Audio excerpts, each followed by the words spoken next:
Yeah, let's do that.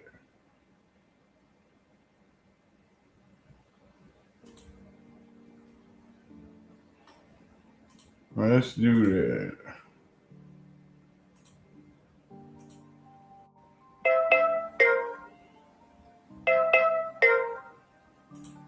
Let's do that.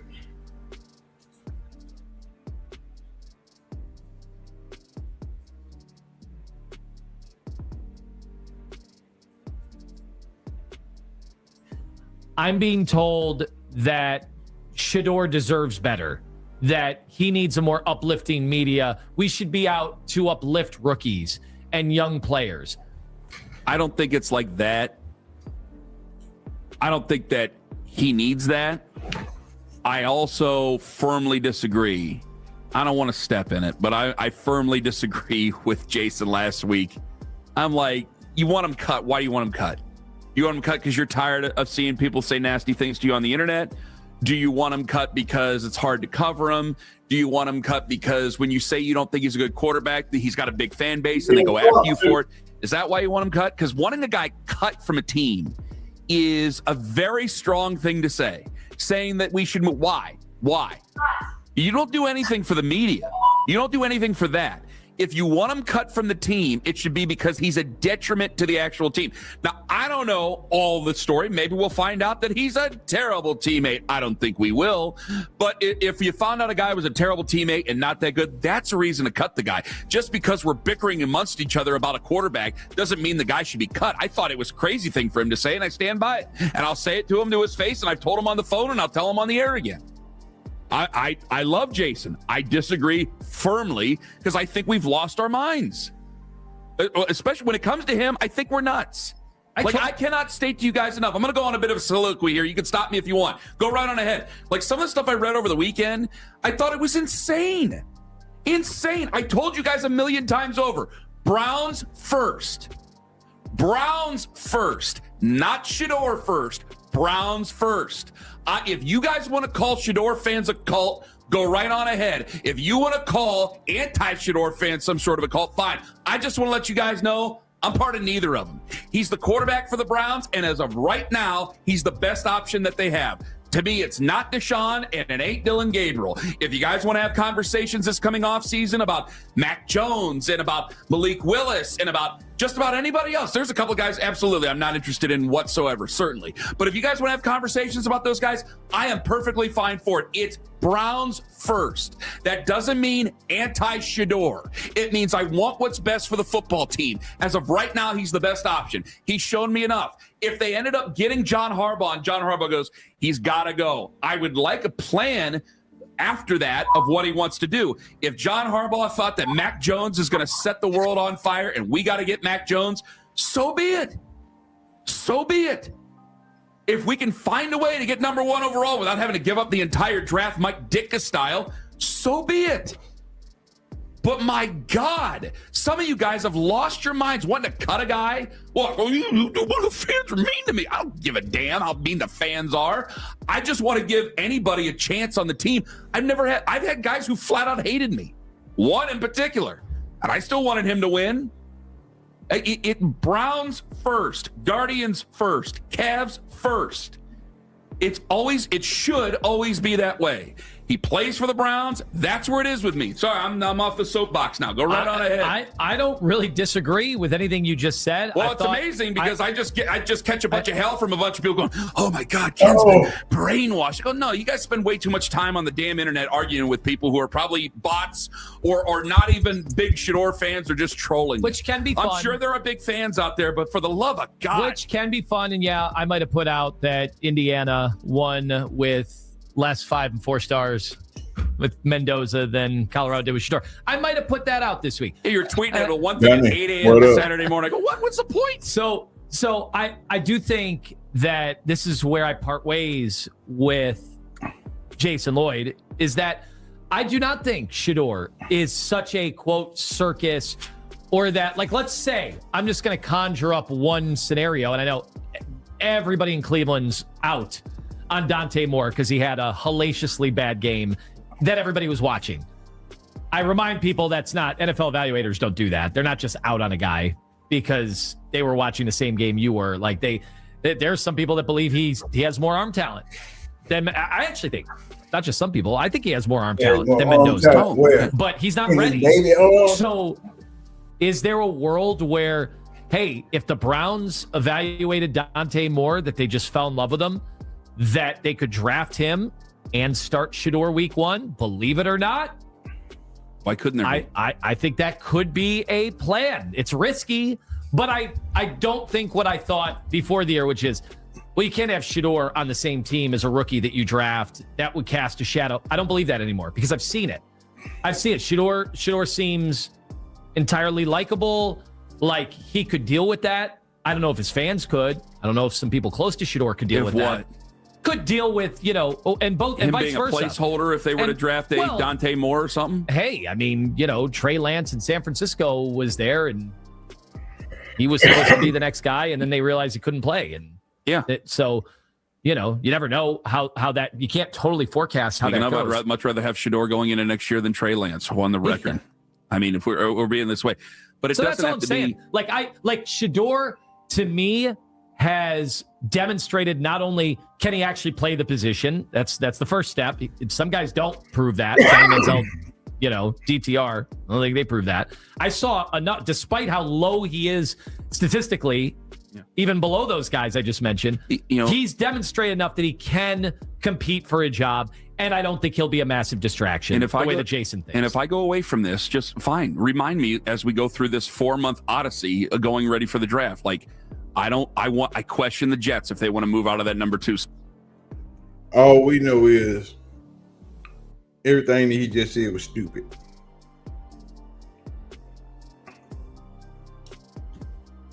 We know it was dumb.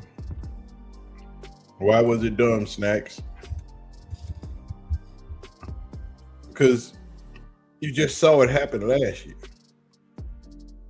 You don't draft another quarterback when you have one. And you especially don't draft a rookie quarterback like Dante Moore, who has no propensity to be even in the same stratosphere as Shedeur. But that's not what we're here to talk about today. You know what I'm saying, chat?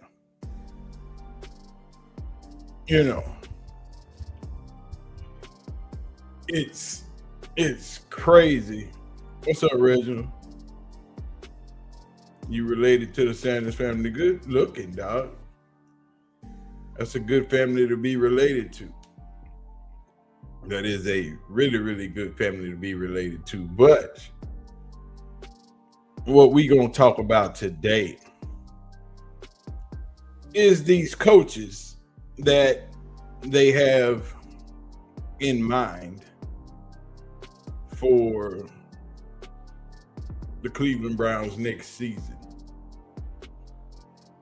Now, I know I was supposed to do this yesterday, and I hope y'all forgive me for last night. Like Brock had put in the chat, was I asleep? No, I wasn't asleep, Brock, last night. I was caught up with some family stuff and was really unable to get this thing popping last night, which I wanted to get it popping last night, but we gonna get it popping today because we just gonna go over a few of these coaches that the Browns have in mind for bringing in the season next year. Some of them make sense, some of them don't. But I did some research on some of these coaches and looked over some things, and we just want to give our opinion over who's who and what's what for the sake of what coach might fit best with what they're trying to do. You know what I'm saying? And it's a few. It's not a lot. But I'm listening to all of these guys on the radio. You know what I'm saying? I'm listening and I'm taking in what they say, and some of it makes sense, some of it don't, and most of them are brought in and sucked up under John Harbaugh. You know, because John Harbaugh is the most recognizable and probably the most successful of all the coaches that they've talked about. But he might not be the best fit for what Cleveland is trying to accomplish. And people are hung up on whether Shedeur is going to be the starting quarterback for next season. And I'm saying, yeah, he's going to be that, because what other options do you have besides Deshaun Watson? Shedeur and Deshaun is going to be there because he's owed the most money, and his money is guaranteed, and he ain't going nowhere.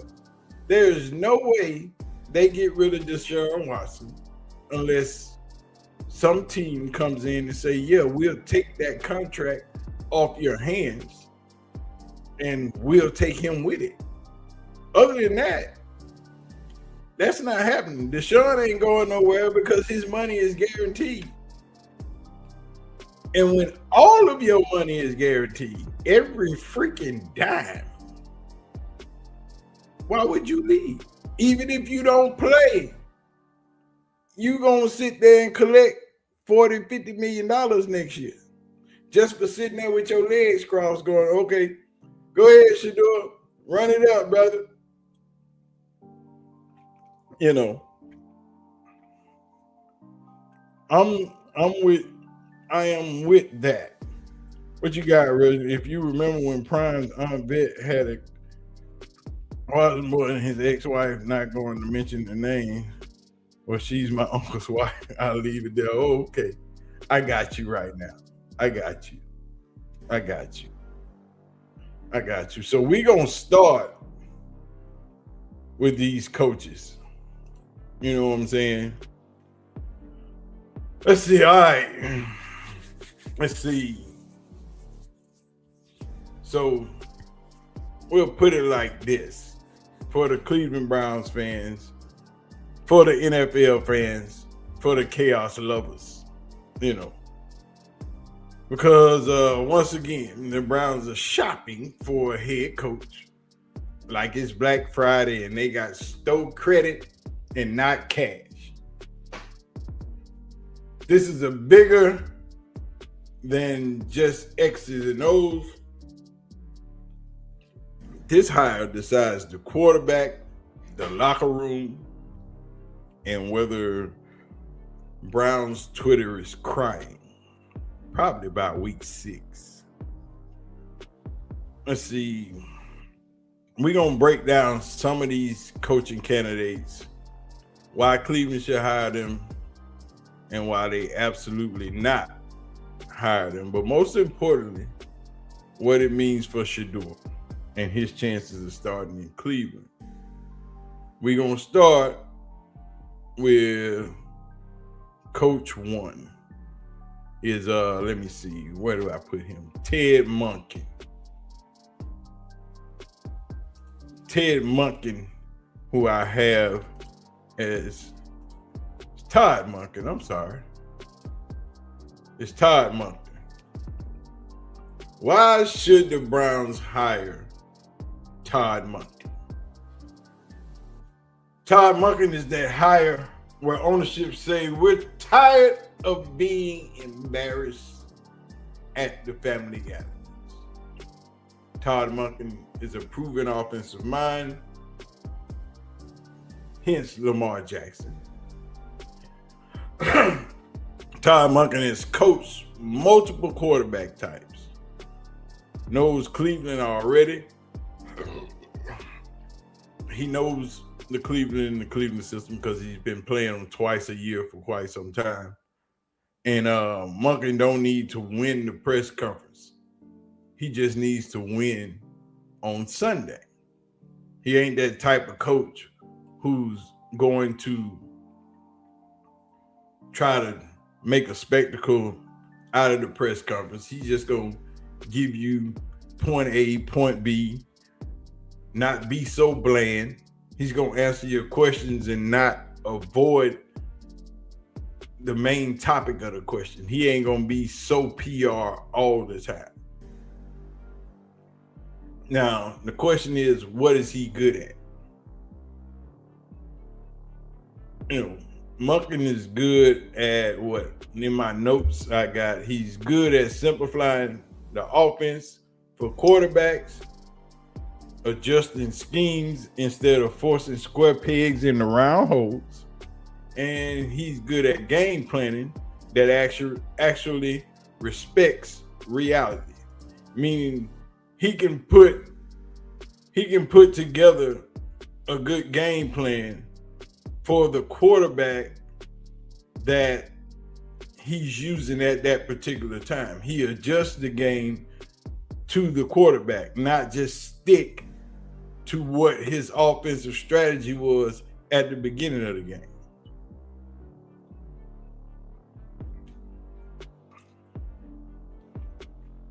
Monken can do some things with a small amount of players. He's good at the adjustables. What's the possible outcome with Monken?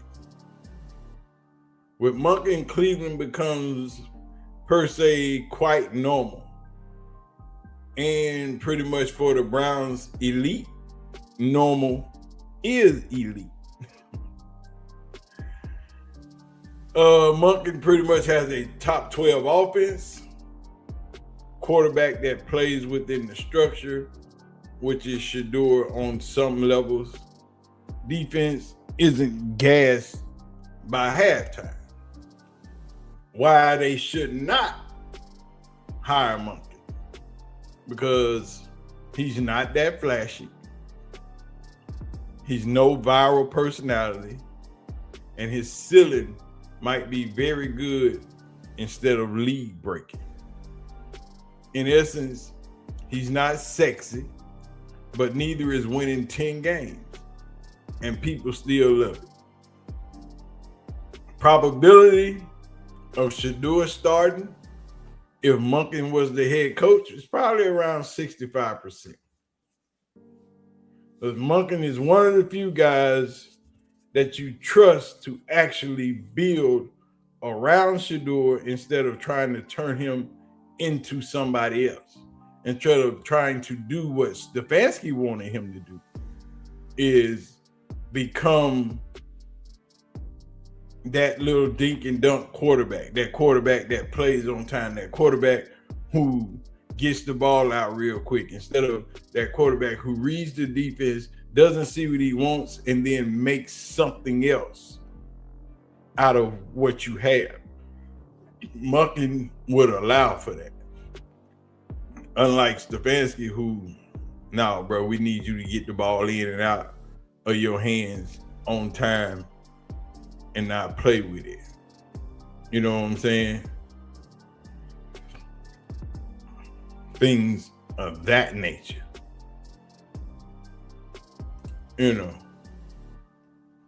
Do that. Don't do what everybody else would have thought that you would have done. Let's see who else we got.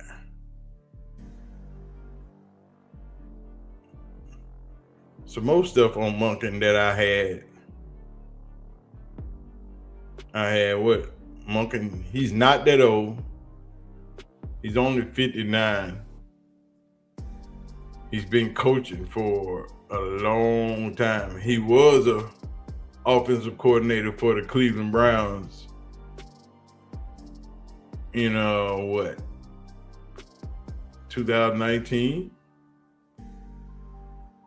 So he's been in this Brown system before. So it wouldn't be hard for Monken. And he got some head coaching experience. Now, Dan Pitcher, who is currently the offensive coordinator for the Cincinnati Bengals.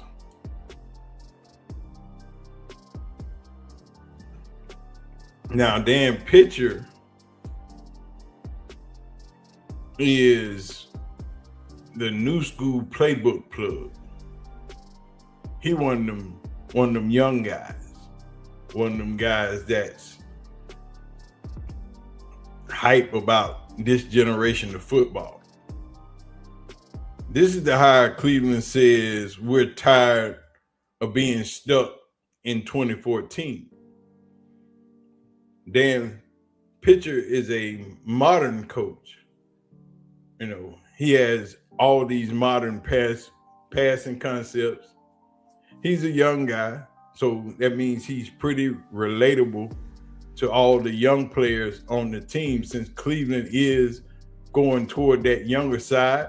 Most of the players on Cleveland next year will be 34 and younger.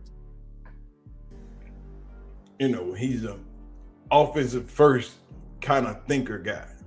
So he would bring that spark to the offense. Pitcher is the guy who walks into the room and the quarterback say, okay, this dude gets it. He's that type of, he could be that type of head coach. You see what he done with Joe Burrow over there in Cincy. What he's good at.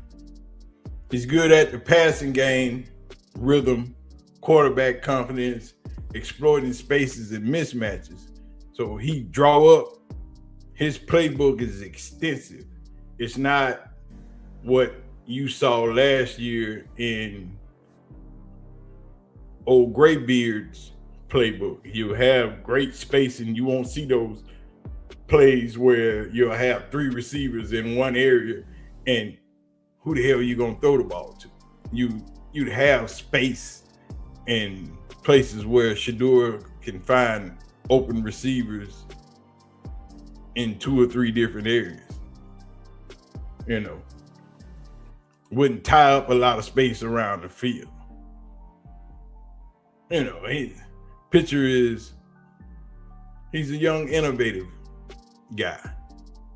That's why Burrow is, he can light it up. And when you have good receivers like 1 and 5, like Cincinnati do, you'll be able to, oh my God. And with Shedeur as a pocket passer and with his accuracy and the way he delivers the ball and puts the ball in the spot where only his receiver can catch it, yeah, that offense would be dope. The best possible outcomes is you'll get an explosive outcome with Pitcher. You'll get quarterback growth year over year. And the Browns will finally become a team defensive sphere. Instead of saying, hey, when we got Cleveland this week, ain't no big deal. You'll hear them talking about, okay, we got them Browns this weekend. We're going to have to tighten up. Who we going to double team and how fast can we get to the quarterback? It's one of those offensive guys. See what the Browns need to do mostly this season is a offensive minded guy. I don't know why you need a defensive minded quarterback when your offense has the biggest deficiency. I don't know why you would be looking for a defensive minded head coach. But why would you not hire a pitcher? Number one, because he's the first-time head coach. You know what I'm saying? And being a first-time head coach, like Stefanski was, you don't often make the great decisions. You'll be learning on the fly. Cleveland is not a training facility, and he's going to have to hire a strong veteran staff to support him and help him through this growing process. Because Cleveland ain't a place you learn how to lead. This is where leadership gets tested over up in this joint. Like I told y'all before, Shedeur wasn't growing this season. He was being tested. It wasn't about how you do things. But if they were to hire a pitcher, I think Shedeur would have probably something like a 75% probability of starting. So that means if pitcher gets the job, Shedeur Sanders is the first phone call he makes and say, hey, bruh, we need to talk about, I need to get you this playbook. We need to sit down and have a conversation about the things you like and how comfortable are you with rolling out, rolling left, rolling right. What are your expectations as far as play action, running backs, and things of that nature? It's going to be a difficult season of hiring when it comes to this Cleveland Browns quarterback position, this coaching position, because people will tell you Cleveland is not the most desirable spot, mainly because of the history, not because it's not a good place to play football, but because of the history of the franchise. And with this current ownership, who knows? And in those coaching circles, everybody talks. So everybody already knows what you're walking into when you're walking into Cleveland. Now, let's talk about Mr. Harbaugh. The one that everybody and their mama, is looking to hire. Is Mr. Harbaugh. I don't know. Simply because he is one of the most highly sought after head coaches right now, because he is a Super Bowl winning head coach, because he has been on one job for 18 years. And when they're talking about hiring Jim Harbaugh, the question that comes up a lot is, what do you do with Andrew Berry? You don't do nothing with Andrew Berry. Jim Harbaugh didn't hire his general manager that was at the Ravens. He didn't hire Ozzie. Ozzie was there when he got there. Every time you fire a head coach don't mean you have to get off of your general manager. That don't matter. Just because you get rid of your head coach doesn't mean your general manager is often out the window. There are several general managers who have been in their position beyond 2 or 3 head coaches. Ozzie Newsome, just to speak of one. Ozzie Newsome has been with the Ravens since the Ravens have been in doggone Baltimore. He's been through all 3 head coaching changes. So just because Harbaugh comes in doesn't mean Andrew Berry goes out. And keep listening to the Cleveland media. they keep saying that's what's going to happen. That's not necessarily true. So this is the shut up everybody hire. Because if you hire John Harbaugh, he's a big splash. He would be the coach that nobody expected you to hire. But why would the Browns hire him? This is the enough is enough move. John Harbaugh will give you instant respect throughout the NFL because you were able to pull off a hire that nobody in the NFL would even think would happen. You get instant buy-in from the locker room because everybody that plays in the NFL respects John Harbaugh. And the media will finally shut the hell up and fall in line. You hire Harbaugh and suddenly Cleveland's not a punchline. It's a respectable program because of Harbaugh's stature and who he is and what he's done in Baltimore over the last 18 years. And what is Harbaugh good at?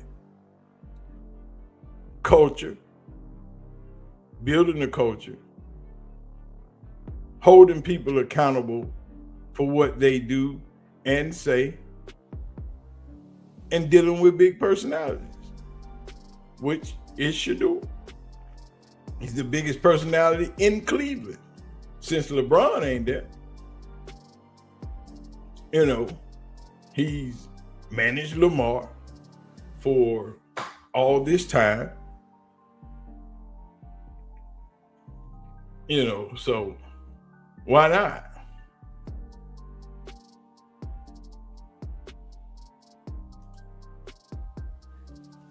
What else?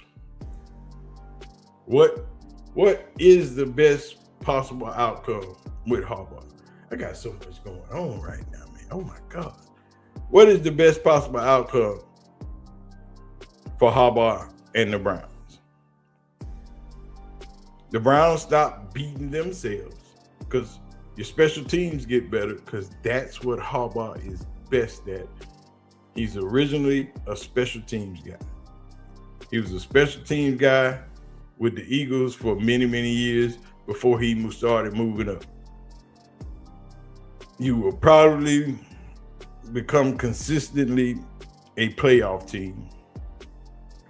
And it'll probably keep you stable for about 5-6 years, if that. But why should you not hire John Harbaugh? John Harbaugh is going to be expensive.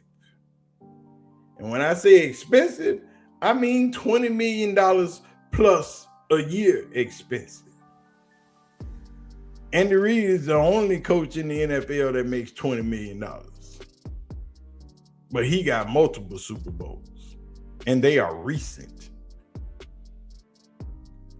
Harbaugh's a little bit old in the tooth, a little bit long, a little bit older gentleman. And he's going to need an elite OC for quarterback success. Harbaugh is not by any means one of the most innovative head coaches in the league. Harbaugh is old school. Harbaugh is tough. Harbaugh is grit and grind, you know, but with Harbaugh, you buying safety, trying to stay safe for the next 5 or 6 years. Because that with Harbaugh as your head coach, you'll get that respectability throughout the league, and then that'll calm your fan base down a little bit more.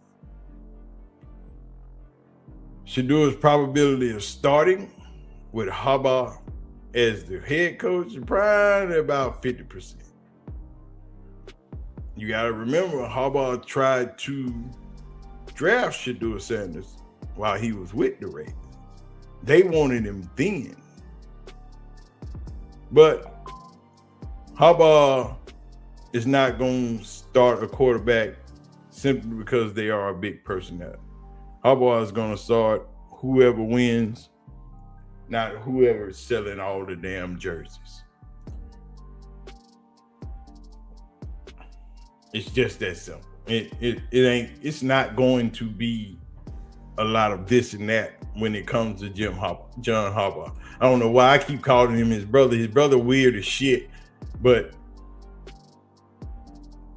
you know, it is what it is. But Harbaugh is that guy that you hire to be in safe mode for the next at minimum 5 years. You know, Harbaugh can get you till the stadium come up. You know, till you build the dome, and your fan base will probably still buy into Harbaugh because they've seen what he's done up close and personally, because you've been in the same division for the last 18 years. So they'll feel more comfortable with him. But this is Cleveland. No matter what.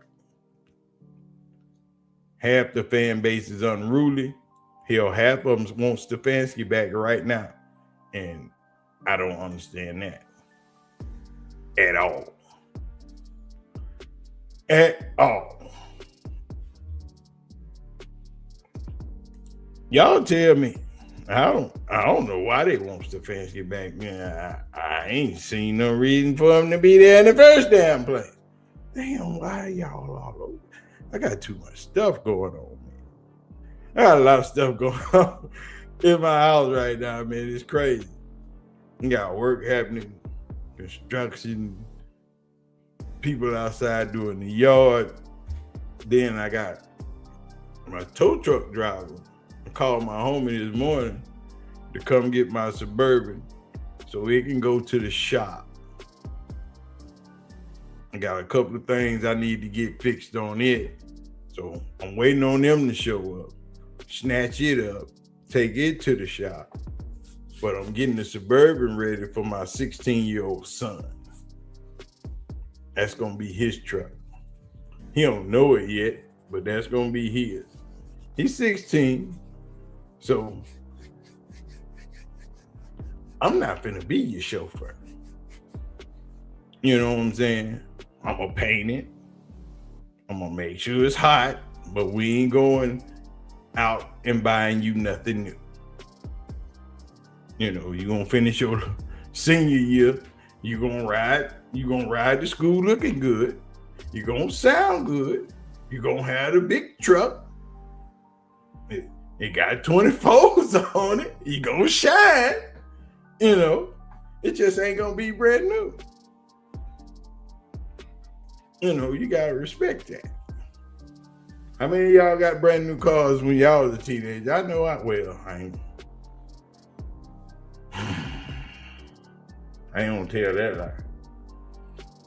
Because my grandmother bought me my first car.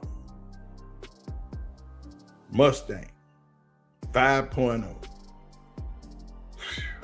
Cherry red. LX convertible. Bad to the bone. 6 speed. Go get them. I'm talking about boss. Yeah, that one. You know, even though I ain't no boy, I ain't no Ford guy. That was the last Ford I ever owned. I'm a Chevrolet man. I'm a Chevy dog. I got 2 Escalades outside. No Suburban. I don't do that, dog. I don't do that Ford thing. I'm a Chevy guy. We only ride GM products around here. You know, forgive me for sinning the first time, but it wasn't my fault. I didn't pick that car.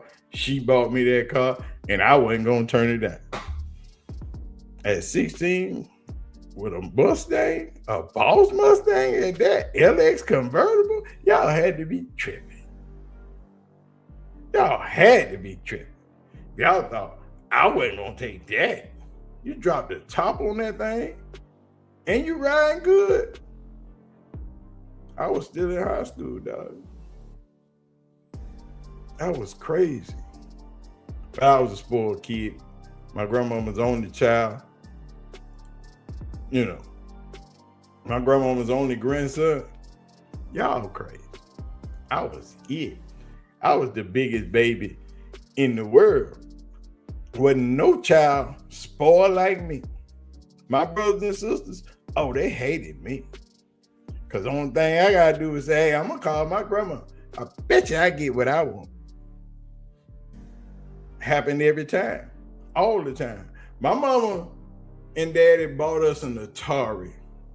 We had just moved to Texas, living in Tyler. My daddy was just stationed in Tyler, Texas, teaching ROTC at the high school. We had an Atari 2600. Now, I got two older brothers. They didn't want to share at all. My mom and daddy be going to work. I'm getting punked around the house. You know, they playing the game. I want to get my turn in. They don't want to pass the controller. You know what I did? Called my grandma. Called my grandma and said, hey, I keep trying to play the game. My brothers won't let me play. They keep punking me out.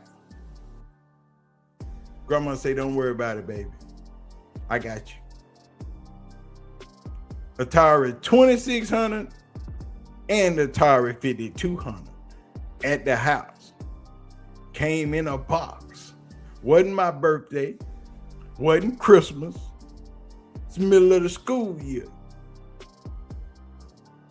But you know who had two Ataris? Today one.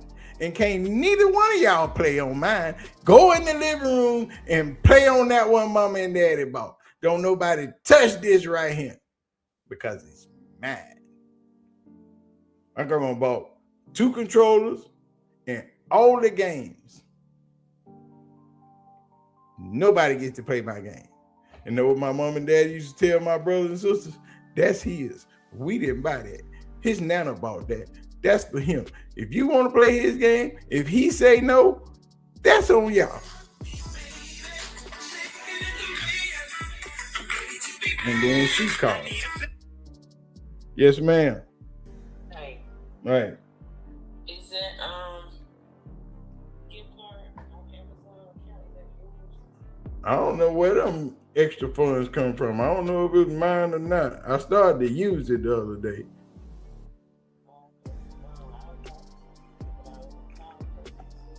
Call Mackenzie.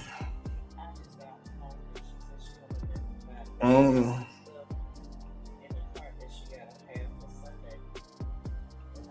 I don't know. They probably just put it on there because we spend a lot of money. So, you know, I don't care. Use it. Since y'all in the middle of the live stream, yeah, she called. She don't be caring. I'm just saying. She don't be caring. She just, like I told y'all, I got a lot of stuff going on. You know what I'm saying? And it just be popping up from everywhere. It ain't me, dog. They just pop up. You know what I'm saying? Okay, I'll talk to you later. Bye, girl. Don't start. Don't do that. Do not start. Do not start. Okay, I love you. I'll talk to you later. All right. Bye, man. Get off my phone. Stop playing with me. You know I'm in the middle of this live stream. Don't play with me. All right. Bye, knucklehead. See what I'm talking about, man? I got to deal with this type of stuff every day, all day. It's just overflow. Well, now, where were we at? Because I've been telling stories. I ain't even got back to what we supposed to be doing. Where we at? We need to be on Nate Scalia. You know what I'm saying? Nate Scalia. We would do Tommy Reese, but I don't know about Tommy Reese, so we don't do old Nate. Old Nate. Old Nate. Oh, young Nathan. I think we can do Nate. I think we can do Nate. Old young Nate. Now, young Nathan over there with the Rams, he's the Ram passing coordinator. Old Nathan. Don't nobody know about Nate.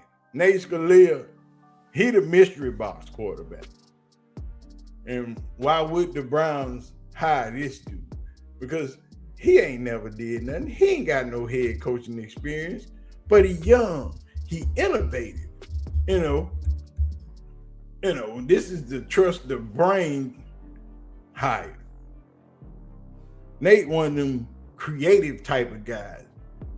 He got a quarterback background and he got a shit ton of fresh ideas. He like old Dan. He come up with some good passing concepts. He like teaching mechanics, and it won't be one of those playbooks with a bunch of tight spacing. You open the field up, where holes will be created in a lot of defenses. But Nate is more than an unknown. He's an unknown guy because he fairly new to the NFL, but he been making waves since he been in the NFL. He one of them up and comers. He one of them dudes that you take a look at and be like, Now, we know Nate that guy. Oh, Jenkins, see, you talking about Antonio. Now, y'all know I've been an advocate of Antonio Pierce for a minute because Antonio, see, you took it there. I was trying to stay away from them old head, them regular hires, but Antonio is the first one they should have brought into the building. That is one of the first former head coaches that should have been brought into the building. Because if Tom Brady wouldn't have fired Antonio Pierce, Shedeur Sanders would have been the Raiders quarterback this season. Without a doubt, without question, I'm telling you that's where he would have been. He would have been at the Raiders, starting quarterback this season. Would have been the number 9 pick in the first round. That's exactly what would have happened. Antonio Pearson already said on national TV live that he had the blessings of Mike Davis. They had already agreed to draft Shedeur if he hadn't lost his job. But he lost his job, and this is where we at. But I've been advocating for Antonio Pierce all season because I knew y'all know I've been saying Kevin Stefanski wasn't gonna last, and the first person they should have been looking at is Antonio Pierce. Should have been the first or the second person through the door. But young Nate is what we talking about. Young Nate Scalia, you know what I'm saying? He gonna be innovative with his offense. Everybody in the NFL like this young man. Think he is one of the next guys to break through their head coaching ranks because of the ideas he had and the offenses that he draw up. He has a bunch of offensive breakthroughs. He getting praised all throughout the league. And he gonna bring a bunch of energy to that offense. Now, why you should not hire him? Because he gonna be a big ass question mark. He gonna be a super duper jump. He gonna be one of them guys that, we heard of him, but we ain't seen him in this capacity yet. He ain't got no head coaching experience. And Cleveland it's just a bad place for rookie head coaches. Ask your boy Kevin Stefanski. He lasted 6 years, but them was probably the worst 6 years of Kevin Stefanski's life. It's either gonna be boom or bust. Ain't gonna be no middle ground for Mr. Scalia. But if he is hired, it's a higher probability for Shedeur Sanders to get that start. You know, I give it about 80%. If Scalia gets hired, Shedeur is probably buying him a house in Cleveland because we're gonna be here a while. You know what I'm saying? A young fella like that, man, and that's what the NFL is moving towards. All these younger coaches, because all these old heads, they still stuck in the early 2000s, 80s, and 90s. You know, they still stuck on, we gonna run the football, we gonna run the A gap, we gonna run the C gap. You know, I'm surprised they ain't brought back the fullback yet, but that's coming. You might see a fullback or two next season. You know, you might get a fullback here and a fullback there from time to time. But Scalia is that guy. It's a guy you take a hard look at and say he might be something positive. But that's what scares owners and GMs in the NFL, and that's why all these coaches get recycled. Because don't nobody want to take no chances on no new blood. Everybody's scared of the new blood, you know. But you can't be proven unless somebody give you a job. You don't get no head coach experience unless somebody give you a chance. You know, everybody want that proven head coach. That's why John Harbaugh is so high on everybody's list. Because he's been there and done that. But can't but one team give him a job. Everybody's so scared of these new guys because they are unproven. Even Kevin Stefanski, he was unproven. It was his first time being a head coach. Of course, his next job, he gonna do better because he learned over here in Cleveland what not to do, what works and what can work. He already said, whoever hired me this time, I ain't calling no plays. I'm gonna hire me an offensive coordinator and I'm gonna stay away. I'm gonna let them call the play. See, that's one lesson he learned. He should have learned that a long time ago. He should have stopped trying to call plays, stop trying to use his playbook. If you're gonna be a head coach, be a head coach. Get you an offensive coordinator and let him do his doggone thing. You know, you might pitch in and do your part and say what's good here or there. It's just like Deion. Deion's a hell of a defensive guy, but he a head coach. He hired him a DC. I'm gonna work with these backs because that's my specialty. That's what I'm good at. He know the whole game, but he ain't trying to take it away from his defensive coordinator, his offensive coordinator. Most people don't know. Deion played quarterback in high school, was one of the best in the state. But he ain't trying to play offensive coordinator. You know, and if y'all following Colorado over there tearing up the Porter right now. They're over there hitting home run after home run after home run. A bunch of SEC guys jumping over there. There's a whole lot popping off in Colorado, but we gonna get to that this week because everybody keep wanting me to catch up. I'm gonna catch y'all up because them CU aunties been on my head, dog, about these no Colorado videos. And I'm sorry, ladies.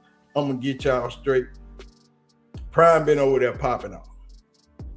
Colorado been over there doing the doggone thing. They just got Boo Carter this weekend.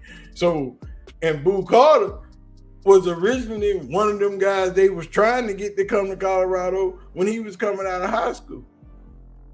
But now he's 2 years into Tennessee and was like, okay, I done went to Tennessee and got this little change. He in Tennessee, he acting up a little bit, showing out.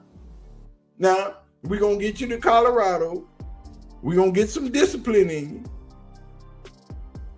But now you're going to come over here and learn how to play your position from the best who ever done it. You want to go to the league? You want to be one of the top DBs in the country? Come holler at me. Come on over here and play for me. Because we wanted you anyway. But you had that little ruckus about yourself. You was a little arrogant. Now you went to Tennessee and showing out and acted up. Now you got to come over here and let me learn you something. Let me teach you. Let me get you together. But Prime over there acting a fool right now in Colorado. But see, Prime wasn't there last year. And I wasn't mad at him. Like I told y'all, I've been telling y'all through some of these videos, if y'all been paying attention, Prime didn't touch nothing that had to do with Colorado last year. He wasn't there because he was dealing with his own personal problem. He was dealing with that cancer stuff. So everything that transpired in Colorado last year, Prime didn't touch. He couldn't do nothing but deal with the players that was there when he got there, when he got back.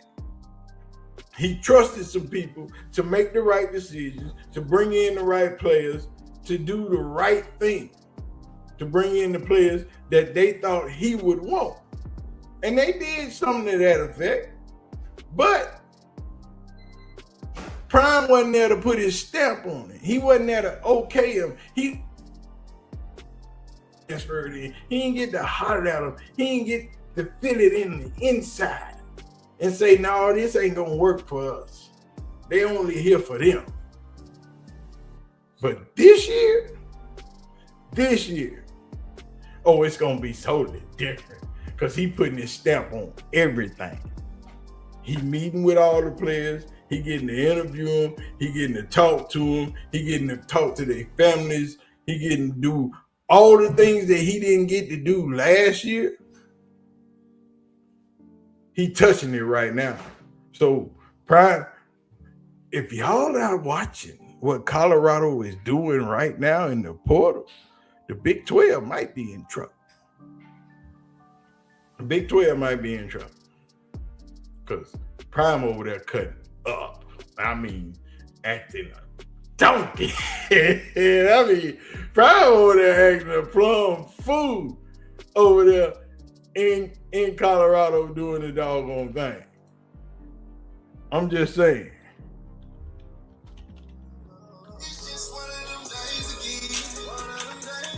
And we ain't got time to talk.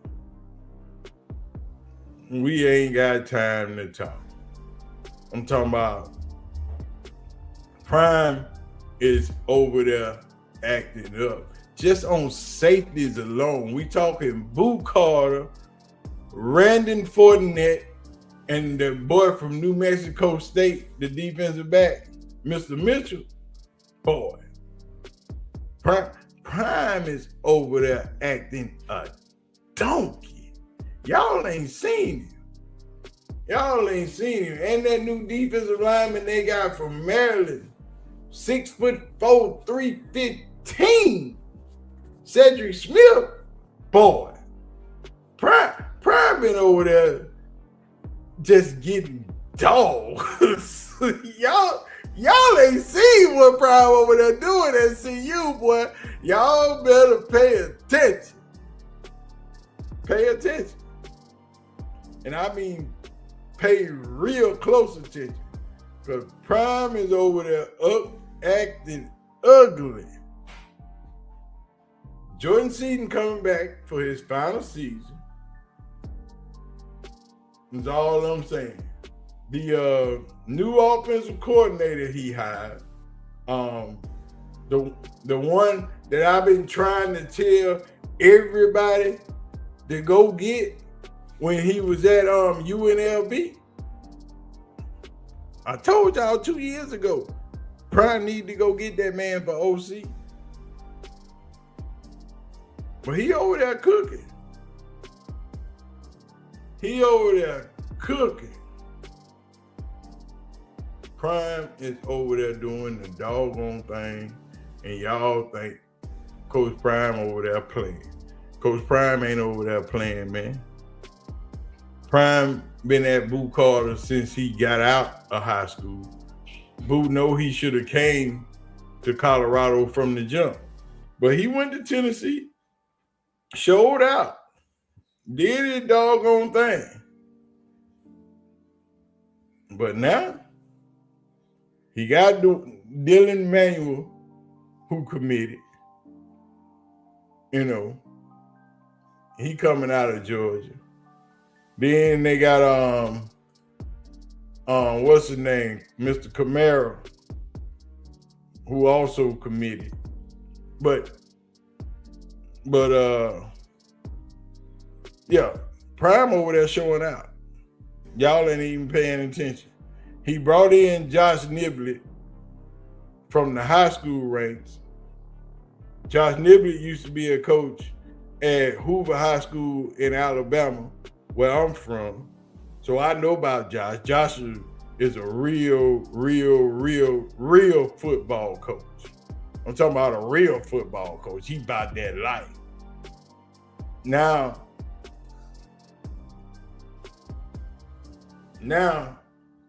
y'all need to understand what Colorado is doing. See, everybody thought it was easy because Prime got sick and he ain't touched nothing last year. Prime back. He 100% back. And he finna make it rough. Texas Tech down there spending all that money, you know. But Colorado ain't got money like that. They just doing the doggone thing. Yeah, Brendan Marion gonna be the OC this year. That offense gonna look completely different. I mean, completely. Juju gonna be throwing tater bombs everywhere. They got him some running backs. Boy, it's gonna be crazy. It's gonna be crazy. That secondary is a whole different second. They ain't gonna be getting beat like they was getting beat to sleep last year. You know what I'm saying? Ain't gonna be none of that. This year, we gonna do a bunch of watch parties on Saturdays and Sundays. We might be locked in. Watch party on Saturday, watch party on Sunday. You know what I'm saying? It's gonna be real spicy when Colorado is back on the scene this season. Y'all don't see it. I don't think nobody paying attention to what Colorado over there doing. Prime over there doing something real crazy.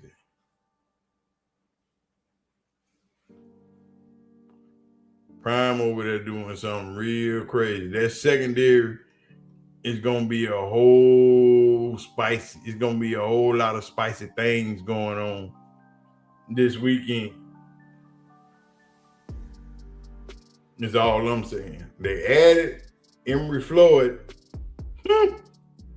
from App State yesterday. Added Emory Floyd, another big cornerback. Oh, ain't gonna be running no footballs. Ain't gonna be doing a lot of nothing. They got the guy, what was that? The safety, Rondon Fornette from Vanderbilt. It's just gonna be crazy. Then he already got them big defensive line. He gonna show that offensive line up. And then what they gonna do? The wide receiver core was already crazy. Now he just needed to get everything else on the backside together. Got them offensive linemen. Who did they get? They got that big boy from Maryland. Prime out there doing the doggone thing, man. That's all I'm saying.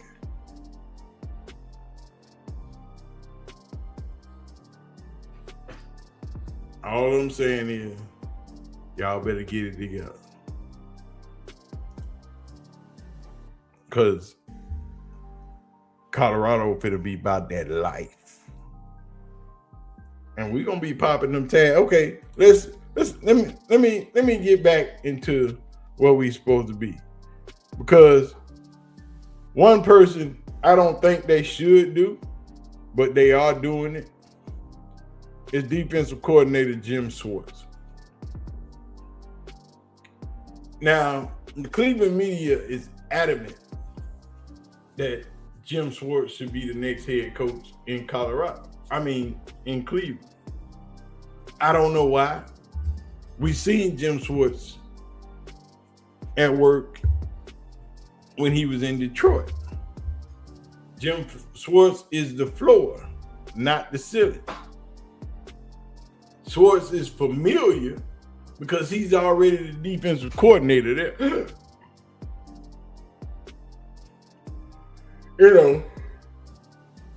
Schwartz would be like, we hired him, so he ain't no trash hire. He brings toughness to defense and the discipline, but we already know that. We see what the defense is. You still need some people that can make some tackles on the defense because your run defense is trash.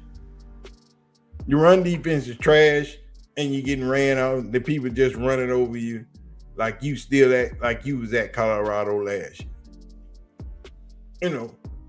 Ain't what he good at though? Defense. Every coach is good at accountability. It wasn't all that great when he was in Detroit. It depends on who he hires as the OC. And if they hire Jim Schwartz, that means Tommy Rees would probably remain as the offensive coordinator. And do you really want that? And will Tommy Rees change up the offense? Will it be his offense or will it be the same offense they ran last year, which was Kevin Stefanski's offense? Because he got the playbook on that. That's the question. But Jim Schwartz would not be a phenomenal hire. He would not move the needle at all. It would be, all the players in there are used to him. Not being the head coach, but they are used to him in some capacity. They have had to deal with it. The best thing Jim Schwartz can bring you is a top-tier defense, a little bit more physical football. You might be competitive every week, but that depends on who the OC is. And then who's going to be the defensive coordinator? Because once again, are you going to try to be the head coach and the DC? Or are you just going to be the head coach and hire somebody else to run the defense? And you just give your input on the defense? That's the question. So once again, why would you hire when your offense is your biggest problem on your team? Your quarterback development is going to depend on your OC. Who are you going to hire as your offensive coordinator? You already sitting at your ceiling if you hire him. You know what I'm saying? Your defense is going to be the shit, but what about your offense?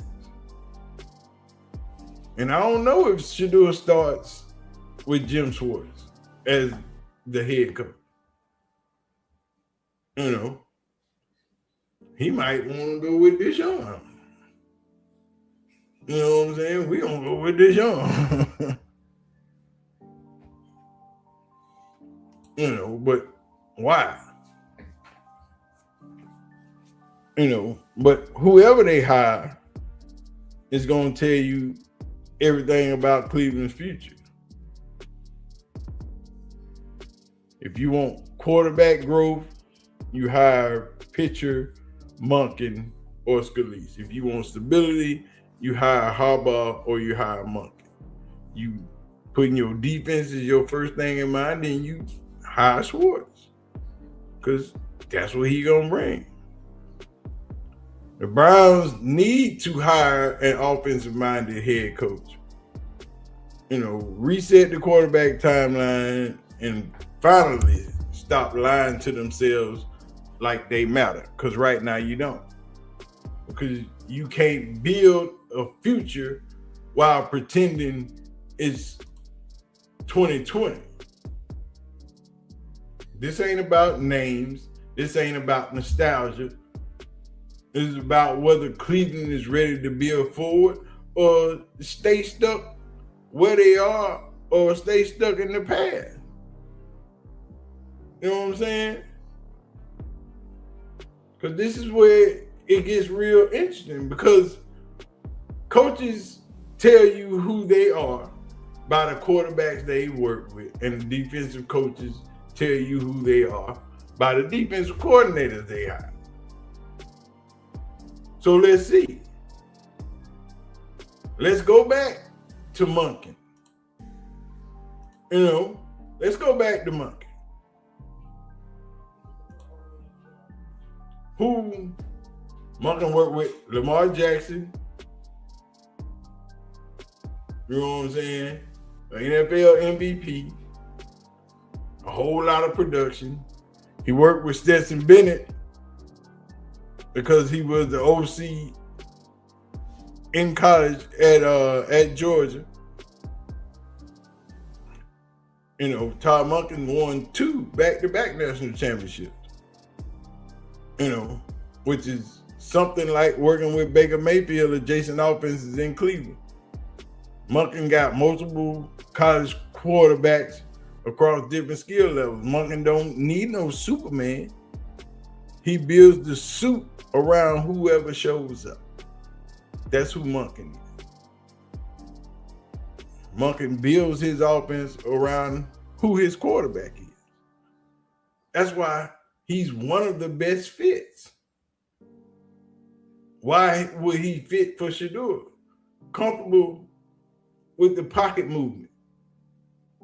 He let Shedeur play confident with Shedeur's style of play, not play like a robot and just 1, 2, 3, go here, go there. He let him freestyle a little bit. And if Shedeur is having some bad days or some off games, Monken ain't gonna panic. He knows how to calm a quarterback down and work with quarterbacks. That's what you want. Somebody who can improve upon what you have. Shedeur under Monken wouldn't be asked to save the franchise. He'd be asked to run the offense. Now, if Monken picks a different quarterback, it would be a veteran bridge quarterback, which you only have one, and he already on staff. Or will he say, let's go get us a rookie? And if you go get a rookie, that means you got to go get rid of Shedeur. That means no hero ball, no nothing. If Monken is the head coach, who's the OC?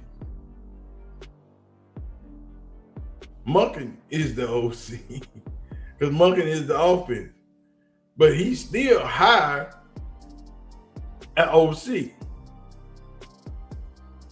He probably hired somebody like Scalise, a young pass game coordinator. A detail-heavy quarterback coach, someone who can translate his system to modern players. That's somebody like Scalise. Because Monken brings a balanced style, modern style, efficient style, and he's aggressive, but not too heavily aggressive. It's something like controlled violence, where you just go bust people upside the head and still do some things. We ain't trying to kill nobody, but we do want to hurt a few people. Something like that.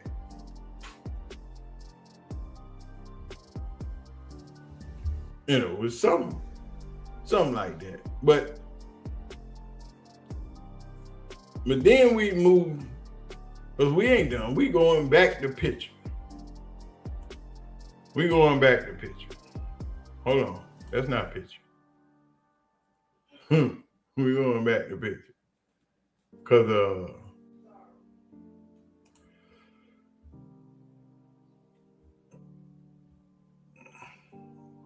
pitcher. Who has pitcher work with? Joe Burrow. And we see what Joe Burrow can do in the passing game. High level passing game influence. He's also worked with backup quarterbacks and rotational players. Now, his system would be built more around anticipation and timing. You know, it would be to get the receivers open, but you would still have to throw with anticipation and for receivers to get to a spot, and as soon as they turn around, the ball would be right there. You know, stuff like that. Pitchers comes from the throw you open school. You know what I'm saying? He one of them boys like, yeah, but when you see him cross here, this window should be open, so throw it. And that should get it. Why he fits with Shedeur? Because pitcher loves QBs who trust their arm, who can read the leverage of the wide receiver, the leverage that he has on the DB, and a quarterback that plays with confidence. Yeah, he kind of love that. Shedeur with pitcher green light offense. We talking about throwing for days. Shedeur might throw for 5,000 with pitcher running the offense or as the head coach. Now, if he ran with Deshaun or somebody different, but I don't think pitcher would want somebody like Deshaun. I think he'd rather have a rookie quarterback or a younger quarterback with a lot of upside. I don't think he would want a washed up ass veteran or somebody who's just been a journeyman shuffling around the league, you know what I'm saying, moving about from team to team, ain't really had no starts. He wants somebody that he can develop and put them in a position to where they can throw the ball, because pitcher ain't gonna want no scared ass quarterback. He wants somebody who gonna want to sling that thing and take a few chances here and there. You know, he probably hire an offensive coordinator, but he'd hire someone with experience. You know, an experienced offensive coordinator, somebody that like to run the ball and keep the game balanced. Probably a veteran offensive line coach, and probably somebody that's either been a head coach or back to an OC, or a more experienced person that can keep him balanced and keep him even keel and not getting too hot above himself.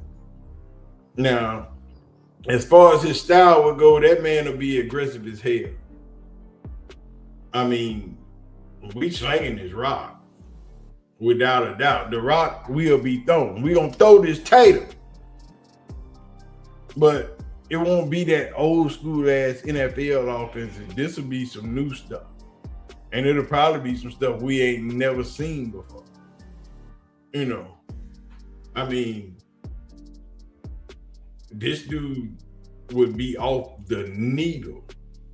I mean, he gonna have Shedeur out there just taking chances. Don't worry about it. We good. We want you to throw this thing. If it look like he halfway open, throw it. You know, he gonna have people complaining that Shedeur out there taking too many chances.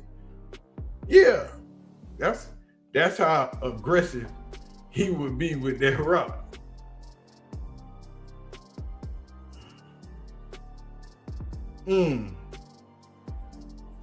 But you know,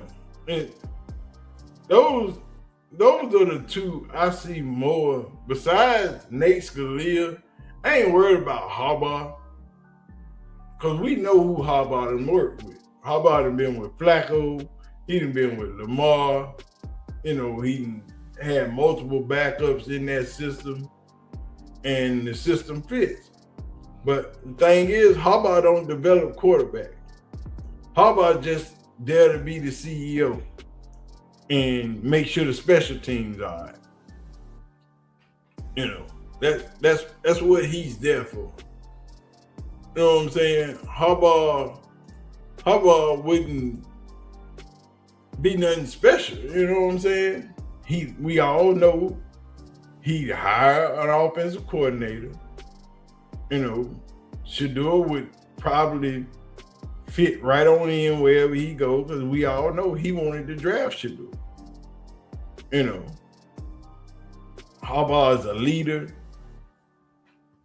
Harbaugh got 18 years of NFL quarterback and head coaching experience. You know, he ain't trying to bring in nobody new. You know, he ain't got no time to be trying out no people. He seen Shedeur play. He know what he brings to the table. He wanted to draft him in the first place. So he probably do just that. Let's go with Shedeur. If Shedeur doing okay, we good. But if he didn't, he'd take a veteran quarterback, which would still lead him to Deshaun. You know what I'm saying? Deshaun is already good in the locker room. That's still his team. I'm still his boys. He just been hurt. You don't listen to the Cleveland media. The Cleveland media don't know what they talking about. They the only ones that want to get rid of Deshaun. You know, they want to get rid of Deshaun for other reasons, not because he can't play football. They want to get rid of Deshaun because he got that contract, not because he ain't a good quarterback. Yeah, Deshaun ain't played that many games in Cleveland. You got to remember, when he came to Cleveland, he hadn't played an entire year. He had not touched the field. Then when he came back, he was suspended 11 games. So that only left, 6, 7 games for him to play that season. Of course, he wasn't going to play that great. When you out of football that long, you're not going to be that good. And then he played 5 games and got hurt. And ain't touched the field again. That's why the Cleveland media hates Deshaun Watson. Deshaun ain't never did nothing to nobody. They can talk about them charges. He wasn't found guilty. He was innocent. Them charges was thrown out. So let that go. You know what I'm saying? There ain't nothing for them to worry about. They hate Deshaun Watson because he black and got all that money. We just gonna tell it like a T.I. is. Cause there ain't no other reason to hate him. Cause he ain't played. He ain't did nothing. They hate him because he got all that paper. It ain't his fault he got hurt. That ain't on him. That's on them. And what I'm saying, why would you hire Harbaugh? Because you need a modern offensive coordinator, somebody that's good, a good quarterback coach who's going to help develop Shedeur, going to help him get better, and going to be positive in his ear. You ain't seen Kevin Stefanski hollering at Shedeur like he the offensive coordinator all season. But you know, we're not going to even talk about Tommy Rees, but Nate Scalise. Nate Scalise is one that would work. You know what I'm saying? He's worked with a bunch of college coaches, college quarterbacks.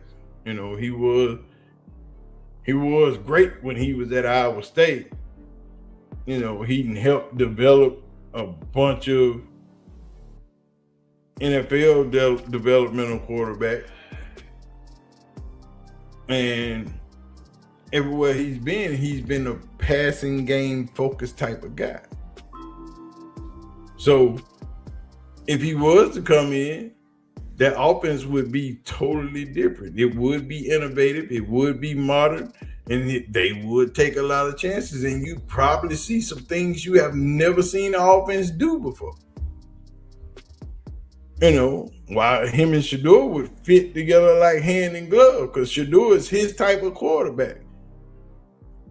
You know, Shedeur got that arm talent. He is precise with his passing, very, very accurate. And he can make a play when the play breaks down. You know, Shedeur would be able to be free up under a guy like Nate Scalise. He'd be able to operate under Shedeur standards. You know, it would still be don't take them sacks, and which I don't even know why they still harping on sacks. You haven't seen Shedeur roll backwards out the pocket all season. After the doggone Ravens game, the things that they hated about Shedeur and they talked about so much, you hadn't seen it. None since he's been a starter. But you know, Nate Scalise, Shedeur would be his perfect type of quarterback. And Nate Scalise loves working with quarterbacks. He don't want nobody who just gonna manage the game and go out there and dink and dunk and, you know, be safe. He want a quarterback who won't go out there and throw that thing. We talking about you might get one or two passes down the field right now out of Shedeur, but Scalise, yeah, we talking 3, 4, 5 bombs every game. We slinging that thing down the track. You know, he still have to hire an experienced offensive coordinator because it's his first time on the job. He still need some veterans on his staff to help him. You know, you need somebody who gonna keep him under control when it comes to clock management, and somebody who's gonna help him not make so many mistakes as a rookie head coach. But his aggressiveness would be off the charts. We talking about somebody who can make it do what it do, baby. I'm talking about Nate. Nate is that guy. Nate is that dude. I mean, I'm talking innovative. I'm talking about creative. I'm talking about somebody who is really willing to take chances. Somebody who's willing to stand in that thing and say, this is what, don't worry about the outcome. If it's an interception, it's an interception. We'll worry about that on defense. Defense got that. You go out there and play football. Don't worry about if we're going to take you out the game. None of that. Just go play. And you might see some new stuff out of Nate that's crazy. Yeah, you see it. You see Nate got Puka going berserk over there. You see it. Texas. Oh, that's Nate Scalise. That's him. Puka out there and had two tremendous Pro Bowl seasons behind Nate. Yeah. Matthew Stafford ain't never looked that good as a quarterback. Old as he is, back problems and all, Matthew Stafford ain't never looked that good. Period. That's all I'm saying. That's all Nate. He out there doing it. That boy know football. He know offensive football at that. I'm talking about he out there just, ooh. It's a few people, man. That dude out of Cincy and Nate, dog, Dan Pitcher, Nate, and Todd Munkins, them the three. But people, they want this big splash of a damn hire. They want the guy that's gonna draw the attention. No, you want the guy that's gonna have an effect on your squad. That's gonna help you put points on the board. That's gonna make it easier for your quarterback to do what he got to do. They want the big splash hire. They want the big name. Don't nobody care about that. John Harbaugh, don't nobody scared of John Harbaugh in the league no more. Because everybody know what he can produce. They can see him. You got one Super Bowl, and it wasn't because of your quarterback. It was because of your defense.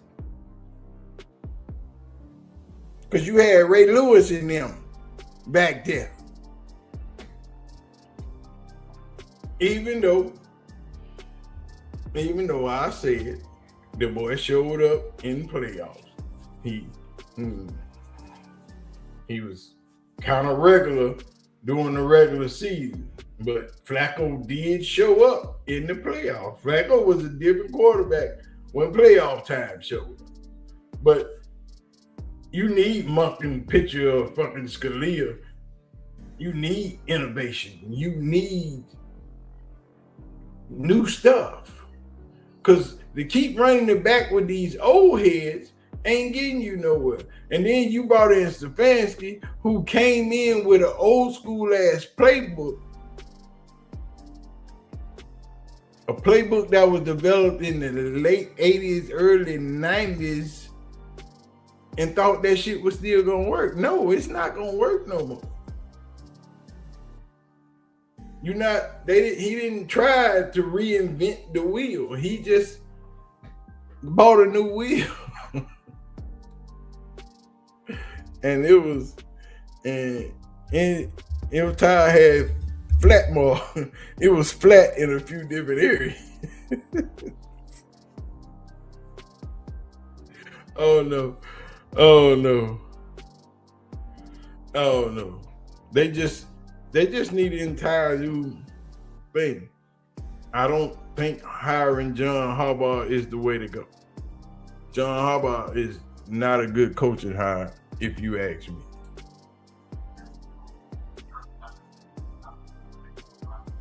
I want to see what G. Bush got to say.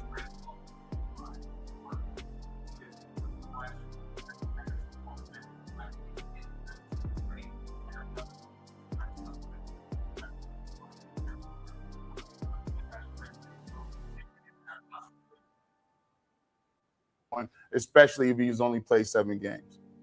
Yeah, no, I think that's 100% true. And I think for me, 15 years, 9 different organizations, you would be shocked at the level of incompetency and some of the coaching that goes around and some of the and for me, I had the perspective coming from New England, which I just talked about being with Tom Brady and the way Bill Belichick would run team meetings and the way Josh McDaniels and Bill O'Brien would run an offense.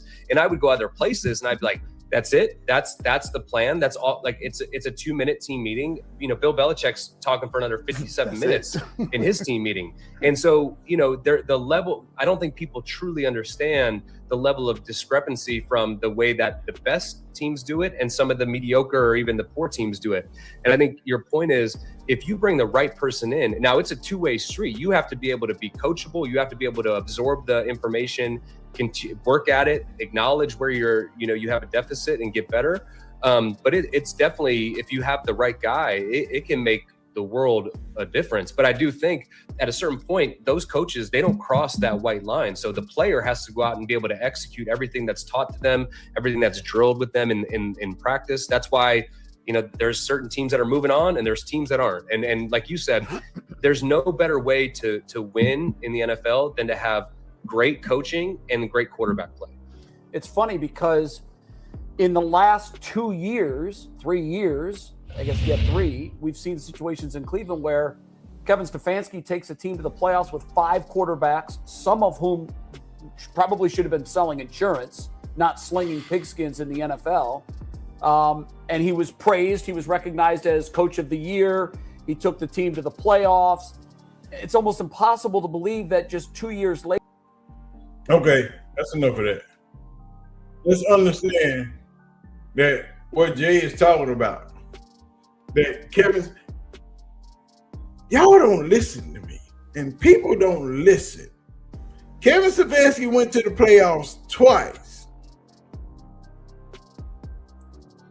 Each time the Browns went to the playoffs, they were not using Kevin Stefanski's playbook. I'm going to leave it right there. That's all I'm going to tell you. Every year they used Kevin Stefanski's playbook, they did not make it to the playoffs. They did not have a great season. They did not put up a bunch of yards. The quarterback sucked, and that's why Deshaun Watson kept telling them, we can't play with this damn playbook. They need to change it.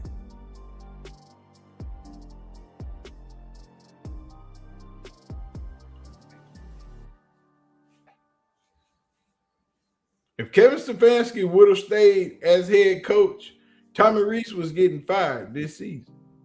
I'm telling you right now, without question, without a doubt. He fired Dorsey. He fired the doggone OC before that. Kevin Stefanski was going to fire Tommy Rees because he had to get the blame off of him. Y'all, these people don't realize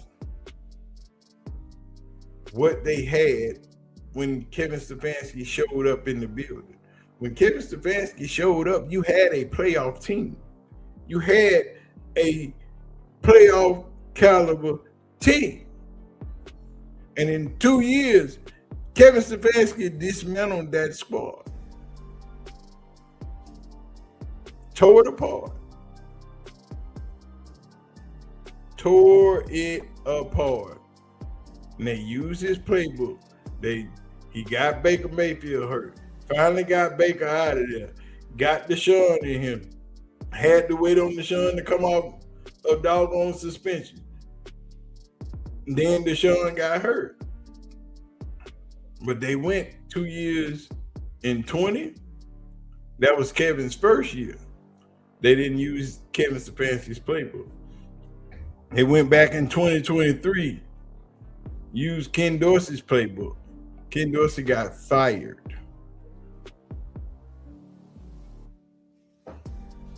That's all I'm saying. So you tell me, Kevin Stefanski still using that old ass playbook from 89, 90. That's the same offense that Bill Walsh with Jerry Rice and them. You right. It's the same playbook that Joe Montana, Steve Young, Jerry Rice, Dwight Clark, and all them motherfuckers was using. It's the same playbook. It's old. It's outdated. It's no finesse in that. The wide receivers and the defensive backs are too fast to use them long-ass developmental plays. The defensive lines are too good now that unless you was sitting back in the pocket like was last night, just back there marinating and holding. You could light a cigar and pass it around the way Caleb Williams was sitting in the pocket the other day. Oh my God, that was ridiculous. But you can't run those playbooks now. They outdated. Everybody has gotten better. Everything has improved. You can't wait on an 18-yard route to develop now. You can get your head knocked off. You can't go to the car and make a left. No, you got to hit that slant and go. You got to be behind. And that was Jerry Jeudy's problem half the year. He too damn slow. It wasn't, couldn't get off. He too little, too light. Need to get in the gym. Because them DBs strong. Once they put their hands on you, You gotta get him up off you. You know, I'm watching what's his name on the Eagles last night, getting pressed and slamming DBs to the ground. Antonio Brown, I'm watching him. DB putting their hands on him, he just making them fall. You just gotta catch the ball, sir. You look like Jerry Jeudy last night. Out there just dropping the ball. Kevin Stefanski and Pat Shermer from the same offensive tree. Yes, they are. And they use the same playbook. But that's where Kevin Stefanski got his offense from, Pat Shermer. That's why we knew Shedeur was the best fit for this offense, because it was the same one he ran in college. Wasn't no different. You think they should get A.J. Brown or Brandon Ayuk? If they want to spend the money on AJ gonna cost a pretty penny. But he would be a good number one. But because he is a big ass baby. You know. Shedeur's a superstar, but he don't pout, whine, and cry. AJ Brown, he pout, whine, and cry. On the internet, in the locker room, and everywhere else. So we don't know. We have to see who's gonna do it. It's gonna be a couple of free agent receivers that they can reach out there and get. They're just not gonna have to not be scared. And I think Andrew Berry has got the green light to do whatever you got to do to get what you need to get in here to make Shedeur's job easier. So I think they're going to start on that offensive line front. They waiting on these playoffs to end. You ain't got to worry about the Super Bowl team because they ain't switching up now. And when they let people go, you're going to be able to do whatever you want to do. You know. Once the season is over with and the Super Bowl is over with, then the work can begin. Right now, you can't do nothing but hire a coach. You know, you ain't finna get no players moving and you ain't finna do too much of nothing.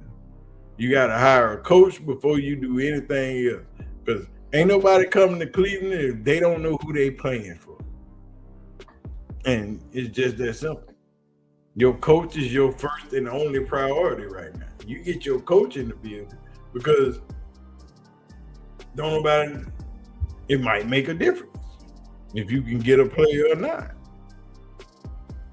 You know, you hire a player, get you a player signed, and then all of a sudden you hire your coach and that player don't like your coach, you ain't gonna get the best out of your player.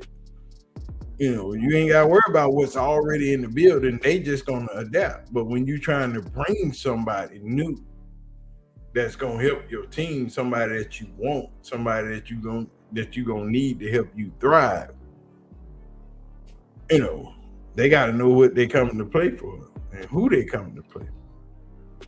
So Brown's first priority is to get them a coach right now. Well, not right now, but go through the process. You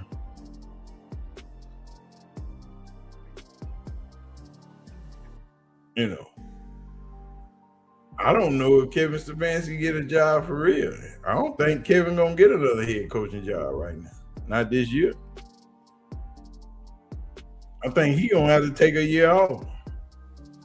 Just like Antonio Pierce. I think he gonna have to take a year off. Get that stench up off you. Because right now, you sitting on the cusp of you made some very, very bad decisions. That the way Kevin Stefanski handled this quarterback situation, a lot of teams looking like that, looking at you like, bruh,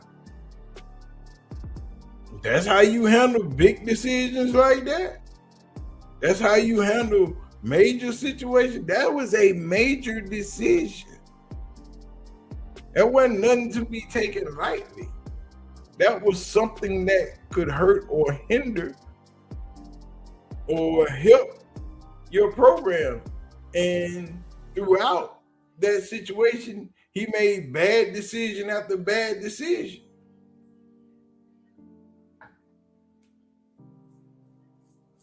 So that one instance might hurt Kevin Stefanski for a while.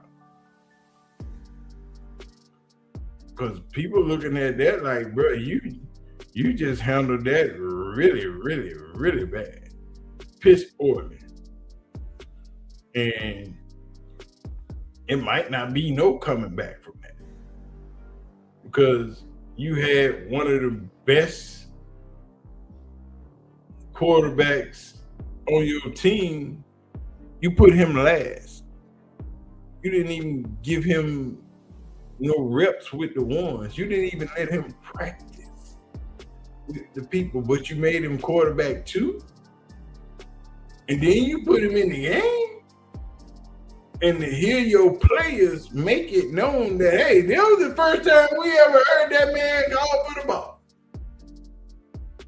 To hear him say that was the first time that I had ever thrown a pass to Jerry Jeudy or any of the number one receivers.